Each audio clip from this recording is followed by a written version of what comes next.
Yes, hello everyone. Welcome to Tradies Season 2, Episode 13, brought to you by Callaway, and Callaway is exactly where Mitchell and I have come from today. Mitchell, welcome to you. You turned up to the fitting centre in business casual. You were so excited to get into your Callaway gear that you stayed in it all day like a teenager enjoying his Christmas present. Oh, like Jason Horne-Francis when he gets drafted to North Melbourne. I feel like sleeping in this tonight. Yeah, well, hopefully you'll last longer in the Callaway than Jason did in the blue and white stripes. How good was it this morning? A bit of pre-show bonding for you and I. Yeah, very good. Out to the Callaway Performance Centre, which I've been lucky enough to be at a couple of times. This is the first time you've ever been fitted for clubs, which is very exciting. Funny, when we rocked up, we spoke to the fantastic Craig who helped us with the fitting. Craig Funch, yep. Funchy. And he said, what were your previous clubs? Because my previous clubs haven't been with me for the last 4 or 5 months. I gave them to Kate's dad, my fiance's dad, who gave them to one of their niece or nephews to sort of learn to play golf. They were the only pair of golf clubs I've owned since I was 18, and I'm now into my 30s. And I forgot the name of them, so I text my... You actually described them as blue and white clubs, which I'm not sure if Funchy understood. And I haven't actually raised this with you before the show. I text my soon-to-be father-in-law and said, do you have them still? And he goes, yes, they are Infinity X Pros. Okay. So what am I sort of dealing with there? Just stock standard clubs? Yeah. And you've been fitted today with? Callaways. Yes, which ones? Don't tell me you don't remember. No, the AIs. The AIs. The AI smoke irons and woods. The irons you smoked, by the way. Pardon me. Felt good. How did you go in there? Fine. Yeah, all fine. The Apex Pros coming my way. Felt like it was your sort of natural habitat in there. I've very much enjoyed it. Excellent, in fact. And they come in a few days. How exciting! So if you want to get the proper clubs, go to Callaway website, jump on there, book yourself in for a fitting with Funchy or one of the team, and they'll sort you out. In fact, we should get some sort of tradies code going. Okay. For people that want to buy clubs. Yep. I might have just extended the friendship a little bit too much there, but we'll work on it. No, it was a fun morning, and I appreciate the team for having us down there. Anything else from Junk Chat that you'd like to get in from the last 7 days of your life? No, pretty stock standard. Went down to Geelong, had a couple of beers actually at my old footy club, St Mary's, which is across the road from Geelong Footy Club. Scotty's nodding. It's one of the highlights of me covering a Geelong game because I get to go over there and catch up with some mates. I usually stay at my folks' place, which is a stone's throw away from the ground. And I don't get to sort of spend some time socialising much down in Geelong these days. So I quite enjoyed that post-game on Saturday night. The Cat's back on the winners list. And which pub did you go to? No, it was just the footy club. Oh, okay. Yeah, so just anyone ask you for a selfie? Or? No, not this time. Why are you sort of looking smug and smirking? No. I enjoy hearing stories about you and your natural habitat. How's your week been? Yeah, very stock standard. So today at the fitting, Oh no, I came across something quite interesting, which is that you were talking to Funchy about Kate, and you went to say and you stopped and went fiance. Yeah. So you've already got wife on the mind, which is very cute. Yeah. Have you set a date yet? We haven't, no. Okay, I'm just saying, I need notice to host functions. That's all. I need notice. We actually do have an MC in mind. And I'm happy to do it. Which and we'll that's get fine. to in time. Wait, it's not me. Oh, hang on. Scotty, what's going on? We're still 18 months away from probably when we're going to get married. So. 18 months? Yeah. But sorry, can we, now, marriage is not something that I've had any experience in. But what is with you go to get married and then you delay the wedding for 18 months? Well, it takes time to work through. It doesn't take 18 months, does it? The thing I'm most nervous about is the invite list. Because you've got so many friends. Well, family and friends. Like speaking to mates who have been married before, like if you cap it at, let's say, pluck a number 120, what's the difference between number 119 and number 121? Like how are you making the difference in that? So if anyone, maybe we can open it up to our just quickly audience on the yeah, DMs. if you've had any stories from cutting the numbers. Cutting the numbers, because that is the thing I'm petrified about. Or if you just want an invite. Scotty obviously just wants an invite. See, if I were to ever get married, it's a big if. Yeah. It's just lunch, and I already know the number that I'm cutting it at. What is it? 20. Sheesh. 20, which is actually 18 once you include the partner. 18. We get Just lunch. We get 9 each. What about one of those engagement parties that turns into an impromptu wedding? No, lunch. Long lunch. If you want to kick on after, you can. Don't have to. I'll pay for the food and wine. That's it. Okay. Can't believe we're sort of going here. What else has happened this week? Any other trips to Sydney? No. My 2 trips to Sydney have been. I've got 3 weeks coming up in Sydney. Yep. So Diva and I have rented an Airbnb in Mossman. How far is that from the studio? 10 minutes. Great. It's just across the bridge. Sorry, well, no, as in both Mossman and North Sydney. So it's over the bridge from where I would usually stay. Yep. In Sydney. And you're planning on driving up? And Diva and I will drive up. Has Diva She's been on not gonna- planes? No. Diva would not last on a plane unless she sat up front in 1A. Then she'd be fine.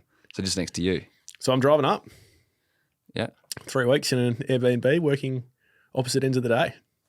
So I'll be sleeping 12 till 8 and then working midnight till 9. What does that mean for the pod recording? Well, I don't know. What does it mean? We'll have to record at night. It's all right. We can work around that. Are you happy to sort of... I love watching the Olympics. I was actually up last night watching Dimon or Medvedev. I love a bit of late night sport if it's appealing. Actually, we speak about what our viewing habits have been. I actually have seen the first 2 episodes of The Test. 80 Brown and the team put together a magnificent product. Yeah, well... Second episode of The Test is one of the best hours of sporting documentary I've seen in a long time. Yep, those who don't know, 80, one of the creators of the Front Bar, one of the great minds in production in this country. Yep. Does a great job. All right, let's get into it. Let's get to the whiteboard. So I can't believe you've had the shortest whiteboard stay Well, I did that's flag ever this. been recorded. I did flag this that it was going to be very short, and we said last week Hugh McCluggage was on the verge of signing. He's committed to a 7-year deal to stay with the Brisbane Lions, close to $1 million a season.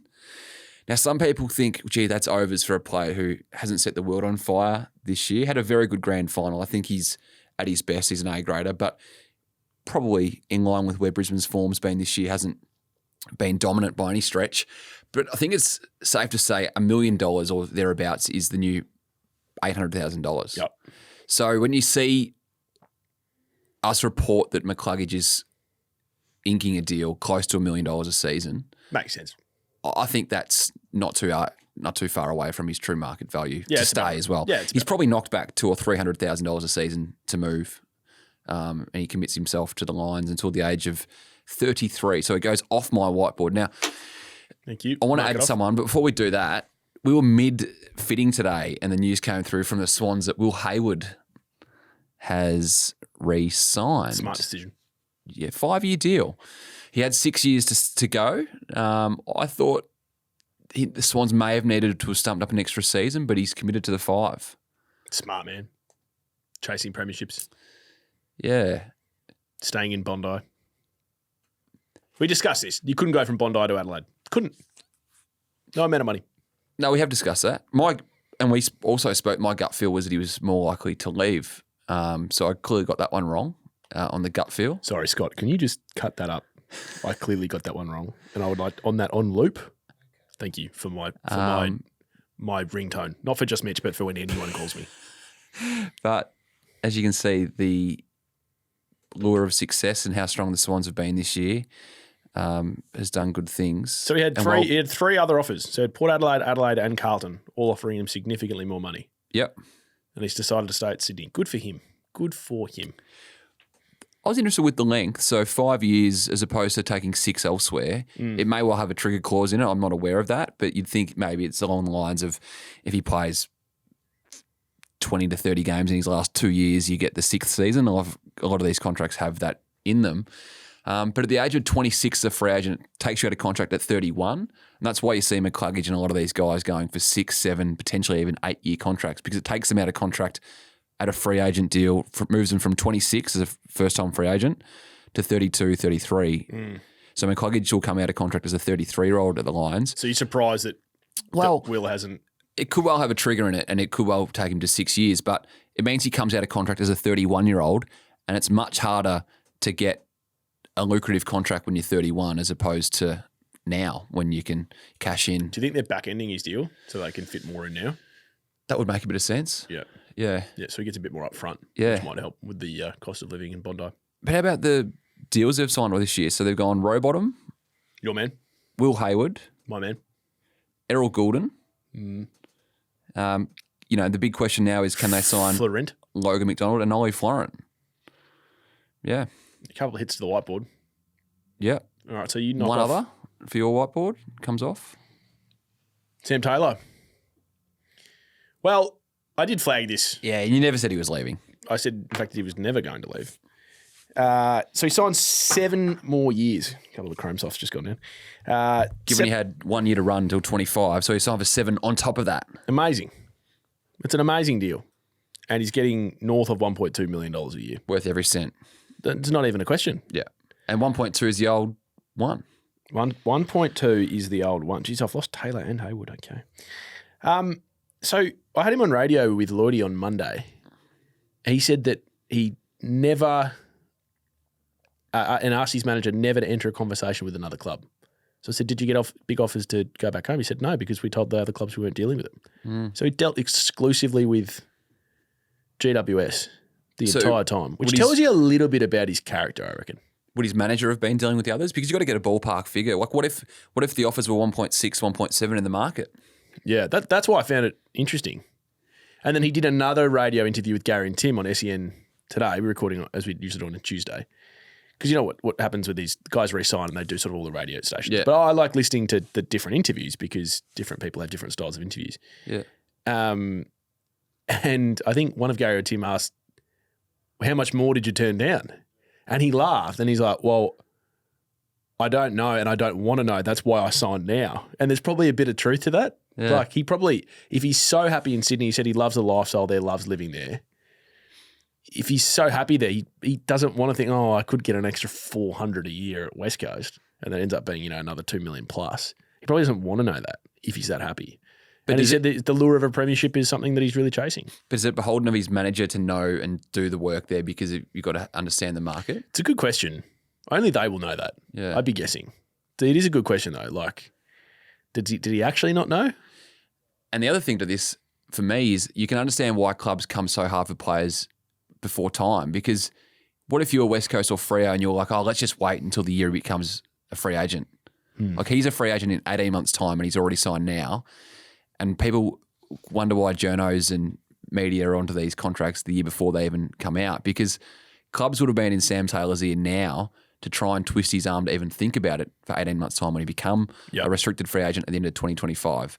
And now he's re-signed. So clubs are well within their due diligence of getting on the front foot ahead of time, even 2 years out, because these things move so quick before they're even due to fall out of contract. Who's a better player tomorrow for 4 quarters of footy, Sam Taylor or Jacob Wettering? Sam Taylor. I think I agree. It's close though. Yeah. Wettering's best is very good. Yep. Also, a further hit to the whiteboard. Harley Reid. I put him on the whiteboard. You've mossed him. I've mossed him. You've cost him $20,000 for the rising star clause in his deal. Can we wait? Let's just wait for the siren to talk about the rising star. Oh. Let's just wait. I'm excited about my siren item, by the way. I'm coming off the long run. So in the last 24 hours, we've seen Will Hayward, Hugh McCluggage, Sam Taylor all re-signed. And Archie Perkins. Archie Perkins. Yep. Just those top 3, Hayward, McCluggage, Taylor. They've all got one thing in common. Hayward, McCluggage and Taylor all have one thing in common. None of them have been All-Australian? No, Taylor's been All-Australian. No, I don't know. What? They all come off their bye last week. So it says to me that the bye time is crunch time when it comes to contracts. I love this. This is why I love working with Mitch. I never thought about that, but it's so true. Well, it's they have time to see family, meet the manager, catch up, have a cup of tea, have a beer. Have time to sort of put your feet up and think about it. So this week we've got Port and Freo on bye watch. Next week, the 2 weeks after that are busy. So we might just get to that over the next fortnight. But this week only Port and Freo have the byes. There's sort of not any major contract decisions sort of out of those two. When's Channel 7's bye week? I'm going to Noosa for 4 nights in a few weeks, so maybe that. What do you reckon? When's Cal Toomey's bye week? He works a big year, Cal, because he's got the trade period and the draft to get to. I've never, apart from Mitch watching me swing the golf club today and waiting for his fit, I've never seen you more nervous than just then. What do you mean? I'm hearing things at Channel 7. That's all. I'm hearing movement. I'm hearing movement. First I've heard of it. Still got a couple of good sources in there from back in the day. Oh. I'm going to add one to my whiteboard. Yes, please. I've got one as well. Before I do, I just want to finish off on the McCluggage stuff. So just quickly. Now that McCluggage has signed, attention will turn to Jared Berry. Now, he's had his bye last week, hasn't signed as a free agent. So usually if things aren't done in the next 2 or 3 weeks after the bye, I start to question as to why. That midfield is stacked right now. You've got Will Ashcroft still to come back in. They're going to sign his brother Levi as a top 5 pick. Dunkley, Neal, McCluggage, the 2 Ashcrofts. You've got Zach Bailey rolling through there. Devon Robertson signed on for 2 more years end of last year after the Eagles came for him. He's played 1 game this year. You're a big Dev Robertson man. Well, you are. I'm big on the decision around it. Is he a Mitch's man? No, he's not. No. I've got someone else to add in a sec. Oh, I get excited about Mitch's man. But he had a lucrative deal to go to the Eagles. He'd be playing every week right now. He's played 4 or 5 VFL games this year. He's played 1 AFL game. So just the thinking around there, I reckon if Berry stays, Robertson could be one to watch even under contract into 2024. I've got my question about Jared Berry. What is it? Is he a good player? What do you, if on a scale of 1 to 10, what's the good range? Don't answer a question with a question. I asked you a direct question I want to answer. I think he's a good player. Okay. You? I think he's a good player. He's not a game changer. He's not a very good player. No, that wasn't the question. It wasn't the question. That's correct. Anyway, moving on. I'm adding Ben Ainsworth to my whiteboard. Oh, yes. Gold Coast Suns. Free agent. I'm a big Ainsworth guy. Have been from early days. Why do you like him as a player? He's got a point of difference. I like that he can play forward. He's never reached the heights that I thought that he would early days because, pardon my language here, but in the old school terminology, it's got a bit of prick in him, which I like. Okay. A bit of bastardry. Yep. Bastardry? I think that's a word. He's tough. He's a good kick. Very well liked teammate.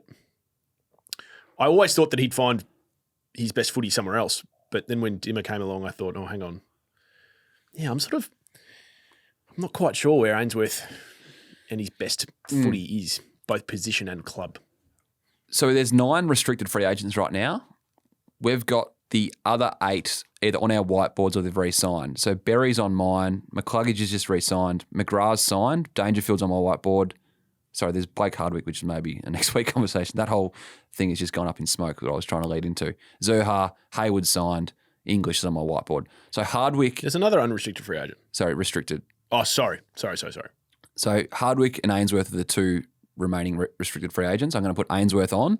He's had a deal at the Suns for a little while on the table that he hasn't re-signed yet. They've got their bye not this week but next. I reckon now that Hayward has signed, there's going to be a bit more money in the market for a player like Ben Ainsworth.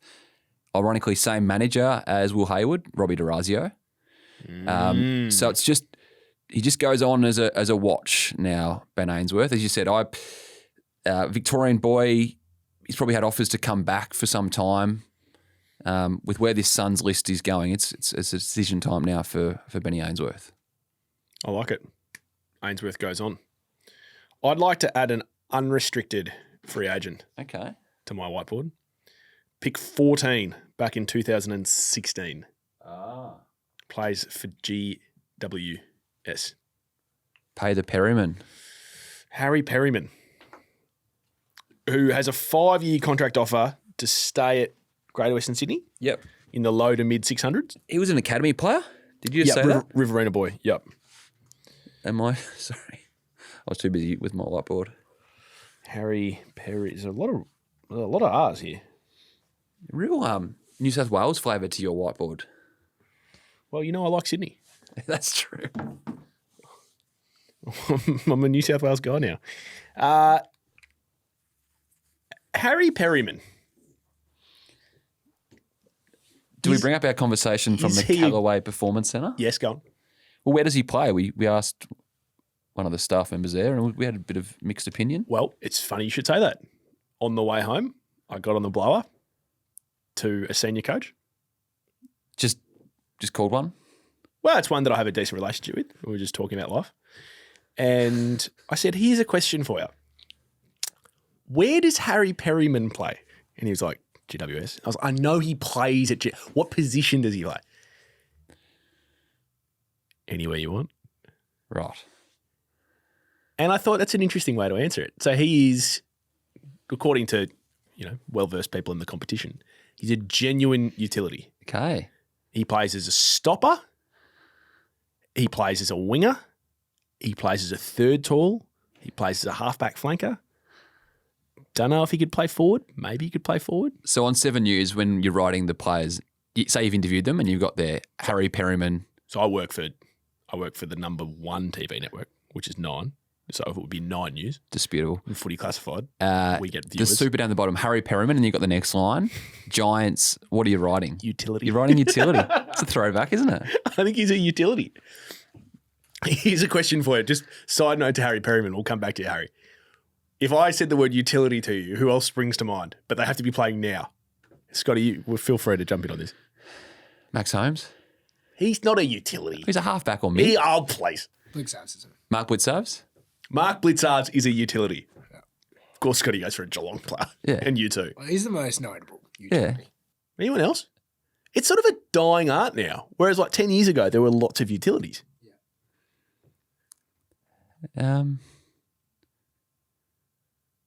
Sam Doherty. 2019 preliminary final, Harry Perryman tags Steel Sidebottom. Okay. Who I reckon he had less than 15 disposals. But you don't think of Perryman like that, do you? I rate him. And he played on Brian Myers recently. Yeah, and did a good job. Before he got injured, barely got a kick. So suddenly, he's playing on an outside gut-running winger, like a side bottom, and he plays on a, all-Australian form, mid-size half-forward flanker that's dangerous, arguably the best kick inside 50 in the comp right now.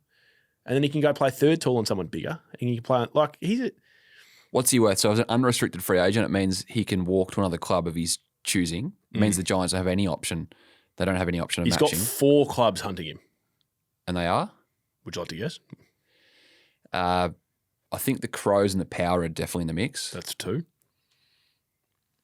Hawthorn? Hawthorn is 3. This is not fun when he gets them all right. It's another Victorian club. Well, St Kilda and North have both got cash. Not either of those. Up towards the point end of the ladder. Collingwood? Essendon. Okay. And he's getting offers north of $800,000 a season. Times 6. It's good freight for a utility. Yeah. I do like him as a player. Don't know if I like him 6 by 800 that much. But it's a lot of cash. And that's I'll go back to my old chestnut. The unrestricted free agents like this are going to. And he's interesting for the Giants because the Giants have unashamedly gone down the road of, well, we're going to pay our best 6 a lot and everyone else sort of has to fit in. So is it $5 or $6 million men this year? So it's Canelio, Kelly, Green, Whitfield, yep, Haynes. Coming off a deal, which was back-ended. Yep. Then you throw in Sam Taylor. Throw in Sam Taylor, who's not getting that, but will be getting that next year. And then Cameron was on that. Yeah. Like, they're already paying a lot of money to a lot of guys. And that structure got them close. Tom Green's going to be getting close to, if not north of $1 million soon. Yep. So when a role player, when a utility is getting offers like that, they can't match it. Their biggest sell point is we're closer to a flag than Hawthorn than the other 4. That's their biggest sell point. It's the Sydney sell point for Hayward. But the Giants aren't as close as Sydney are. Well, not right now anyway. So it's a fascinating one. He's got no allegiances to any of these, no go-home factor. He's a Riverina boy. I couldn't. He's on the whiteboard, and I have no read on what he's going to do. Yeah. But I'd have him, closer to. What do you think that? So if you're saying there's offers of 6 by 800 in the market, what do you think the Giants could stump up? I think what they've offered at the moment is pretty much on the mark, which is 5 by low 6s. Yeah. So he's giving up potentially, 175 grand a year, 150 grand a year, times 5. It's getting up there. Yep. We like cash. We all like cash. Some of us less than others. But we all like cash. Can I do a bit of a look at Melbourne's midfield right now? Wow. Yeah, sure. This is post-whiteboard? We're post-whiteboard. Okay. So it's actually looking really skinny, their midfield at the moment. And it got exposed on the weekend. And this is not a new thing. I actually wrote this. I think we spoke about this on one of the first eps. I wrote about this for The Nightly, the new online newspaper for Seven West. Does he just consistently come in here and promote 7? 7 eps. When do I promote 9? I never promote You're going to have 3 weeks in the Olympics. I never promote footy classified, ever.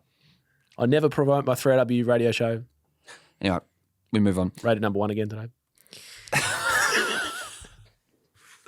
The Brayshaw retirement hurt them in more ways than one. Yeah, because the second half of last year, he was essentially their number 3 midfielder behind Oliver and Viney. Because Petrarca, and the next captain.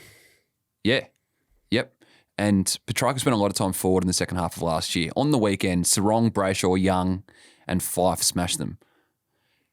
Right now, you've got Viney and Oliver, Petrarca as your mainstays. Then you've sort of got this mix under that of Pickett, Neil Bullen and Sparrow as sort of your next 3 centre bounce mids.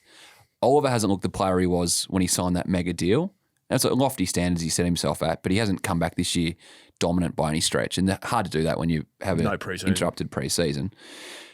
And with the Brayshaw retirement, it means Petrarca can't go forward as much as he did. Petty struggling. We know they didn't have a lot of inside 50s on the weekend, but that forward line, when Fritsch doesn't sort of fire it, it sort of lacks a little bit of, punch, yeah, sizzle. Yeah. Even on the weekend, like Sparrow, they've moved away from him as a centre bounce mid. He signed that 2-year deal at the start of the season. South Australian boy, he was really good in their grand final premiership year of 2021. I don't think he's come on maybe as much as they were hoping, especially with the Brayshaw hole to fill. I think Sparrow's probably been a little under par this year for maybe where they were thinking. And all of this is happening right now without an injury to their midfielders. So they've got injuries to their key posts. But, gee, if they lose one of Viney, Petrarca or Oliver, they're incredibly skinny through there. Question for you, do you think Neil Bullen and Pickett are actually midfielders or are they just playing there through necessity? I think more necessity. And I understand everything you're saying and I agree with all of it. All I would say to you is that sometimes I feel like we give clubs a bit of an out with claiming that they don't have the necessary depth. Like, that's a star-studded midfield. Plus, they've got arguably the best ruckman that we've seen in 50 years, or the best ruckman that we've seen since Dean Cox. But your starting midfield, clubs are batting 6, 7, 8 deep now. Yeah, but not lots of them. Like, you think about Carlton. But you've still got, Hollands that can go through there, Hewitt.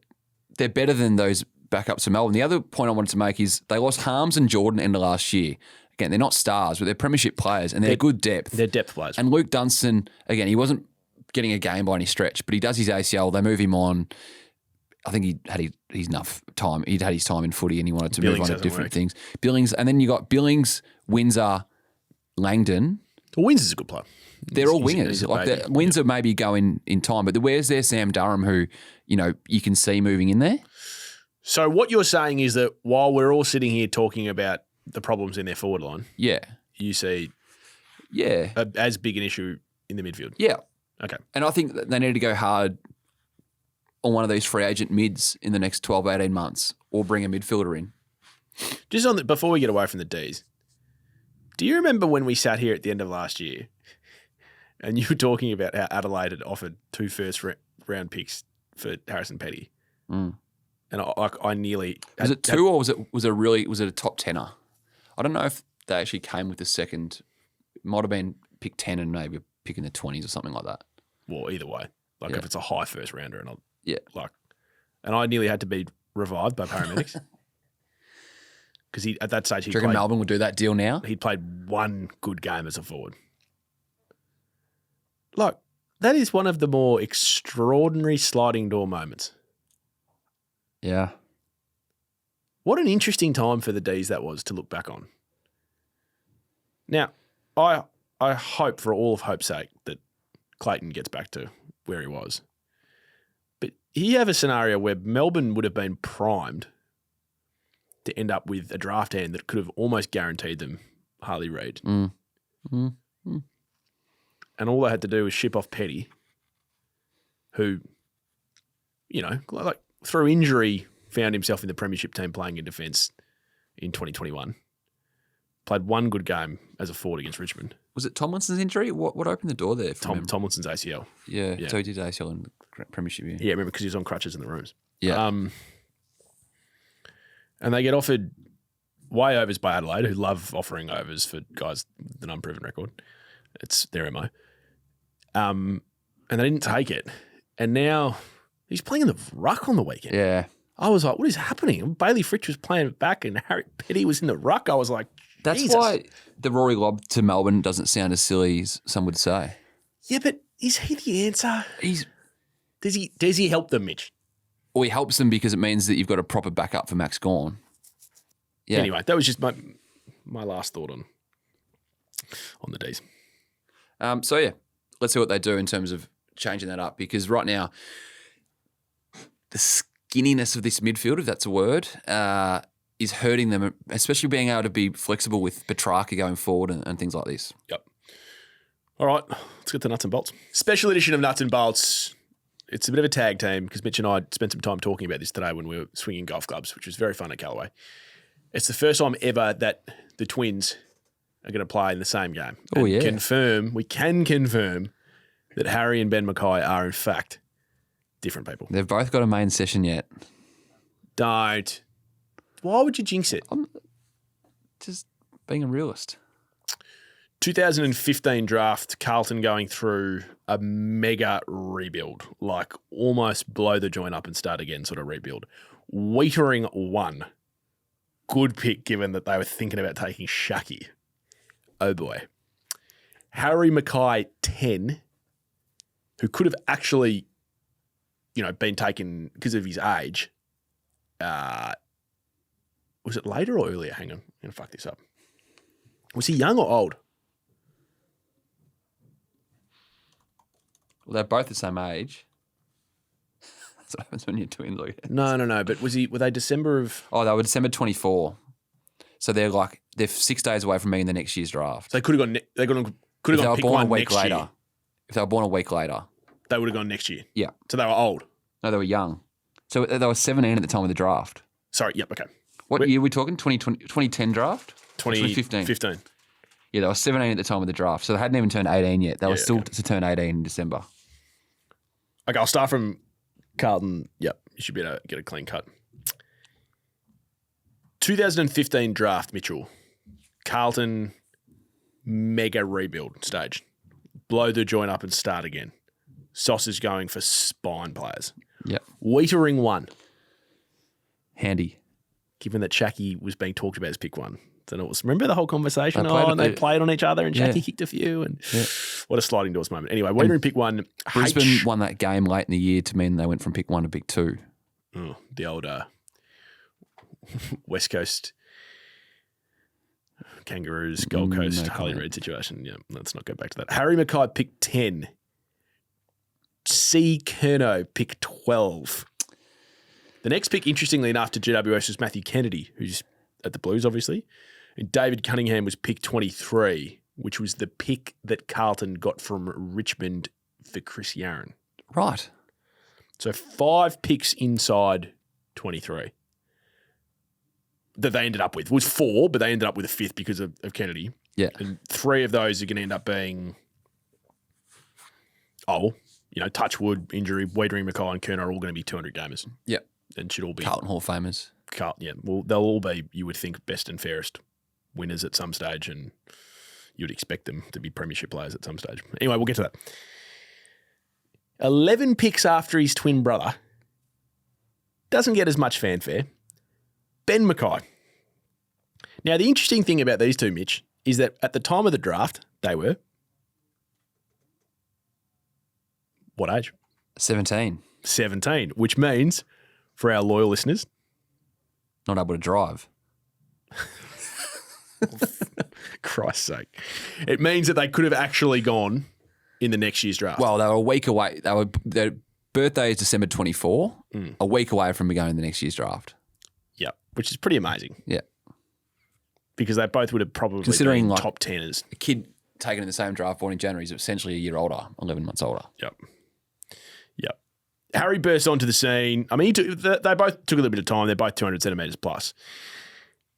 Ben didn't actually play his first game at North Melbourne until late 2017, round 23. They got beaten by Brisbane. He had 9 disposals.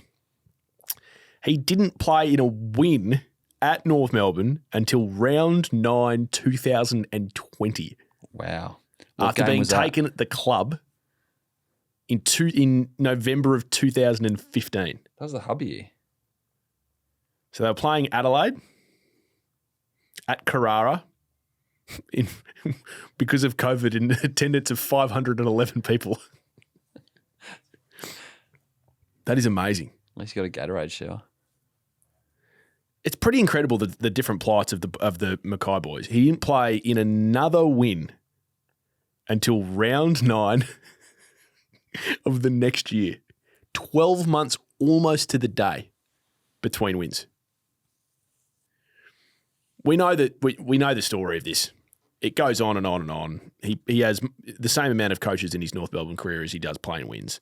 And then through early 2023, it becomes fairly clear, Mitchell, that not only is he likely to leave North Melbourne, but the interesting part here is that North Melbourne are basically packing his bags for him, which is a very unique situation for a club that is performing as poorly as North and as hard as it is to find good key position players. I mean, they drafted this guy at the end of the start of the second round. Yeah. It took him 2 years to get a game. It took him nearly 5 years to play in a win. And then they get to a stage where Clarko comes in. They want to manipulate the draft, and free agency allows you to manipulate it to a certain degree. And they never actually offered him a financial contract. So they offered him a tenure. Is unbelievable. They wanted to test the market and see what else was out there. Clearly there was enough interest from clubs like Port were in early. I think they might have dropped away a little bit. But at the end it was definitely Essendon and Hawthorn in for Ben Mackay. And funnily enough, this year when you speak to Clarkson in press conferences and you hear him speak around why they've dropped away, he puts Ben Mackay's departure down as a ready-made 8-year key defender as part of that. Can't do that. They never actually wanted to keep him. Can't do that when you didn't want to keep him. They You never offered actively pursued wanting him to leave. So pick 2 they finished with after finishing 17th on the ladder, became pick 3 because of the magnitude of the offers out in the market for him. Hawthorn, from my reading, actually put a stronger contract to him. More money. Than what Essendon did. Yep, which they deny, but I agree with you. As part of the process, he was put through a medical. So here's where it gets interesting. Yeah. Now, Mitch and I always say that we try to give our tradies listeners the real truth behind the curtain that the clubs won't tell you. Both Essendon and Hawthorn say privately that North Melbourne didn't do a medical on Mackay in his exit week because they were so sort of like, well, he's going, goodbye, see you later, not our problem. That's not alarming. Hawthorn's version, it's not alarming? Well, they should do a medical. It was quite obvious he was leaving. Should do a medical on him when you leave, shouldn't he? Shouldn't they? Anyway, Hawthorn do a medical. Goodness gracious, he's got a dodgy knee. Yeah. We're not as strong anymore. Now, take that on face. Take that with a grain of salt. Were they still in it? They would say that they pulled out. I would say that if he wanted to go there, they were hammer and tongs in. I would say they were waiting by the phone the same day that the calls were made. Sam Mitchell met personally with Ben. Yeah. I'm told that meeting went very well. He then met personally with Brad Scott, who is also coached by, so he had, the in there already. And I think he felt more comfortable going to a place where he knew the senior coach and he felt like Essendon were closer to success than Hawthorn were. The success piece was a big part of it from what I understand. Yep. because he wanted to play not only in front of big crowds and the big club mentality, but also, yeah, and that's just it's going to be interesting to see who does win a flag first out of Essendon and Hawthorn. Hawthorn's last month's been all right. But at the time, you can understand why he thought Essendon were closer with where their list development was at. You also get the big game aspect of he's about to play in front of 90,000 against Carlton. Well, by this time next week, he'll have played in Dreamtime, Anzac Day and King's Birthday Eve. It's huge. It's huge for a player who's, training at Arden Street and playing in Tasmania in front of 400 people. It's unbelievable. And you were well on top of this and you're well ahead of the curve. And I scoffed when you said 800 and he's playing like a player that probably deserves 900. Yeah. I mean, he's become a really important pillar in their team because of what he's able to provide as a lockdown and let your Redmonds and we still haven't seen sort of guys. One game with Ridley, Mackay and Reid together. Well, Reid just keeps getting injured. He hurt his pec on the weekend again. He's going to miss some footy. So, that could be up there. All fit, firing, that 3 could be up there, but we haven't seen it yet. Did they just start on each other in the goal square on Sunday? Yeah, a bit of theatre, surely. I feel like Brad Scott and Michael Voss have a bit of theatre in them. From they'd have teammates. to, wouldn't they? I feel like they'd have to. Anyway, for what it's worth, I don't like how North Melbourne manipulated the system. When I hear that, I just keep going back to the Joe Danaher one. We've done that, I think, as a nuts and bolts. Well, when he got a 3-year deal to move to Brisbane. Oh, yeah. Bigger rate, which I think is part of this new competitive balance review the AFL needs to come down on hard. Right now, the Secret Herbs and Spices weighs heavily on the average per season, no matter whether it's a 3-year deal or a 7-year deal to move as a free agent. I think the length of contract and the entirety of it needs to come into it because that Joe Danaher one, to get a 3-year contract and to trigger a first-round compensation pick for Essendon was everything that's wrong with the system. I agree with that. So he signed a 6-year deal. It's quite heavily front-ended. He's earning $1 million this year, which doesn't really bother Essendon fans because they need to pay someone. Yep. And remember that conversation I had with you last year where I was like, name me Essendon's best 5 players. Mackay's probably in there now, isn't he? Yeah. He's getting paid in the top 5. Okay, go. Essendon's best 5 players in no particular order. Merritt. 1. Mackay. 2. It's still hard. Kyle Langford's had a good 2 years. Is he in the top 5? Probably. 3. I'll give you 3.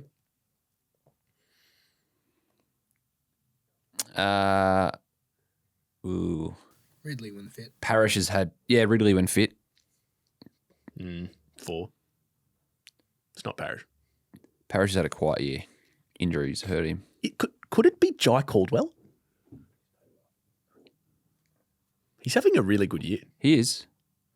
Andy McGrath, Nick Martin. Oh, yeah, McGrath's having a good year. This is the Brad Scott effect, though. I'm telling you. This is the Brad Scott effect. Brad is the master of coaching teams that aren't that good deep into September. He took North Melbourne to consecutive prelims. He did. They weren't very good. Are they more of a destination club now than they were 2 years ago? Essendon? Yeah. Yes. So is Hawthorn, by the way. Anyway, that's our dual nuts and bolts. Anything else you'd like to mention about your week coming up? We made it big on mediocre. Yeah. Did you see that? Good. Bit of mainstream cut through. Nathan Brown found a little bit of fun in one of our edits that got left in. That's okay. It's good. Any promotion's good promotion. Any publicity is good publicity. That's what I meant. That's what they say back in the day. When's Talking Footy? Wednesday night. Okay. How's it going? Good. Yep. Yeah. Yep. Good numbers. Okay. What are the numbers? I don't know. I just get told good numbers. Have you ever heard a TV network or a radio station be like, geez, the ratings are bad today? There's always a spin. There's always a spin that you can put on it. What's on for your week? That was a good diversion from you. What's on for my week? This is where JC pre-show I think people have maybe had enough of us by now.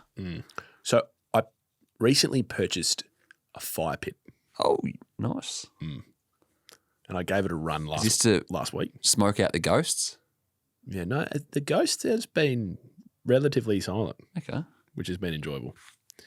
And so I think I'll get a nice ribeye and put it on the barbecue, and I'll start the fire pit. I think me and Diva will just have a weekend in. I don't think I'm going to go to the G on Sunday. I think I'll watch the Blues from home. You've changed. No, I just 90,000 people just gives me a bit of anxiety. You have to line up, and it's just, Is it the getting home? yeah, you wait for a train for 45 minutes. It's a real process. Unless I ride in, but then you have to ride in the dark. It's a lot happening. I'm too old for this. Big game. Tip, Blues. Scotty? Blues. I think Blues as well. That's it for us on Tradies, Season 2, Episode 13, brought to you by Callaway. Stick around for the siren. We'll see you next week.